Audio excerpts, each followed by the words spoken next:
Welcome to the show, Congressman Adam Kinzinger, taking time out of his day. Congressman, good morning to you. Hey, good morning. How are you? How you doing this morning? Good. It's it was better last time I was there in the studio, but this will suffice for today. Where are you today? I'm in D.C., so we're just out doing the Lord's work, trying to get some things done. It's good to know that somebody's trying to get some things done because, man, we are sure getting tied up in a lot of stuff and a lot of things that are drawing our interest that are kind of taking it away from the things that are pretty important. Yeah, isn't that true? What's your take, because I got to get it from you, what's your take on what went down yesterday, what's being called the main event, the Comey testimony? Look, it's we're gonna find out today, exactly what he has to say. We all kind of read his opening testimony. I actually think his opening testimony is not really anything but what we've already read, or what we already, I guess, kind of knew he was going to say, according to some press reports. But, I think the question and answer session will be important. I think, the whole world's going to be watching. And I make a prediction. It's a bold prediction. Okay. I think at the end of it, Republicans are going to say it wasn't bad, and Democrats are going to say it was terrible. That's my prediction. I'm going out on a limb. Wow. See, that's the kind of prescient thinking that we need around here because, we were at a total loss into how people would react to this. It seems to me that many people wrote their reaction to the narrative before the narrative was even given.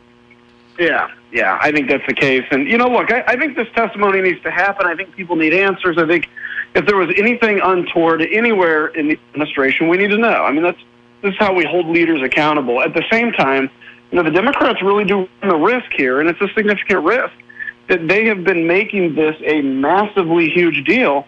And when it's all said and done, it's not a big deal, and they're going to look like they way overstepped, especially because some of them have been yelling for impeachment. So, we're going to get the answers to this, whether this is just a part of that, the Comey testimony, you've got the Mueller investigation, and, when it's all said and done, I just want Americans to have confidence that their government can police itself. That's the big key. Yep, and that the questions that everybody wanted answered were answered. Now, it might not be to everybody's satisfaction, but it will be, at least the questions will be asked and answered by the primaries.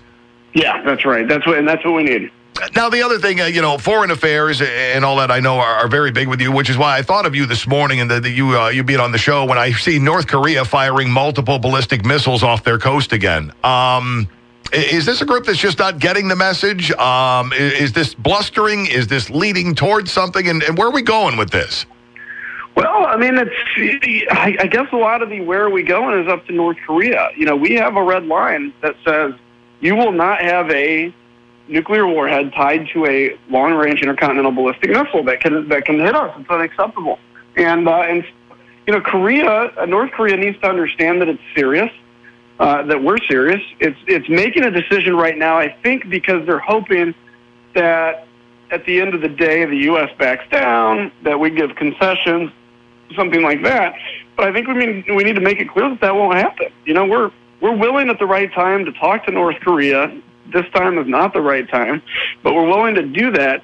But we're not going to be held hostage by these missiles. And so, look, we have options. We have military options that we don't want to have to exercise. That is the worst case. Well, that is the next to worst case scenario. The worst case is them getting a nuclear weapon. But I think bringing our allies in is going to be essential. Putting that vice around them, and keep this in mind. I know it seems like, and some in the media will try to make it feel like, North Korea is just reacting to Donald Trump's bluster. When President Obama came out of office, he told President Trump, he said, North Korea is going to be your biggest problem. We never once heard President Obama talk about North Korea. So, you're seeing tough leadership now. Yep, and the other thing that was striking to pick up pick up a newspaper, turn on the TV, turn on the radio, and all that, and see that there was a terrorist act taking place in the main sponsor of terrorism in the world today, in Iran. Yeah. Well, look, this is not surprising, though. A lot of times as Americans, we kind of see, all right, well, we don't like Iran's an enemy. ISIS an enemy, therefore it's weird that they're fighting each other. Well, look, ISIS is Iran's involved in Syria, but more importantly, Iran is Shia, and ISIS is Sunni. And by them, they're losing territory badly right now, ISIS is.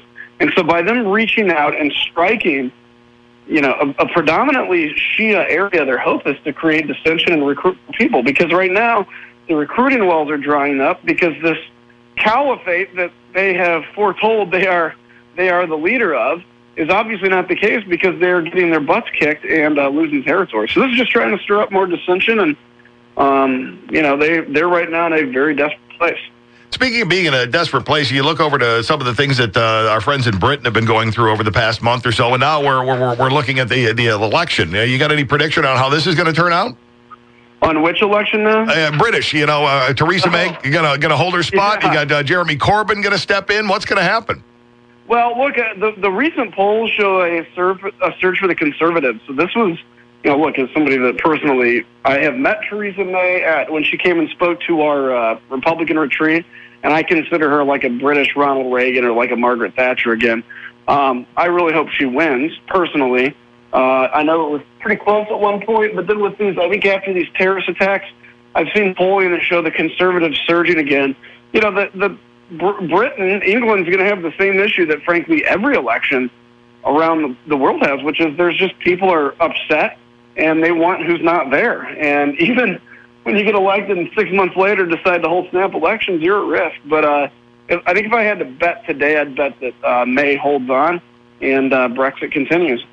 And I've got to believe there's some backlash when you look at the comments of the mayor of London going, well, you live in a major metropolitan area. Terrorism's, just part and parcel of it. Kind of like trying to find a parking place. It's just something you got to deal with. Yeah, that's not something that the American or the British people, I think, would accept. And, look, terrorism has to be eradicated. And look, it's going to take a long time. You're going to have more terrorist attacks. I think it's fine to say that, but to say, yeah, it is what it is, I think is a ridiculous response. And frankly, this is why people are having enough of the system, because they think the system's out there defending this kind of behavior, and so they're ready to turn it upside down. I'd be surprised if the mayor of London won whenever he was up next. Yeah, I'd be very surprised as well. Listen, I know your time is very limited. You're very busy. What haven't I hit you up on as far as need to know something that you wanted to share with us? Well, look, I'm excited to be out here. It's going to be hopefully a busy summer. Call your senator. Well, our senators probably aren't going to listen, Mr. Durbin and Duckworth, but if they would listen, I would say call and tell them to get that health care bill passed, because we want to get that done, move on to tax reform, and I'm honored to do this job, and I appreciate every day the opportunity to do it. And we appreciate you taking time out of your day for us as well, Congressman. Have a fantastic weekend. Look forward to our next chat. You bet, brother. Take care. All right.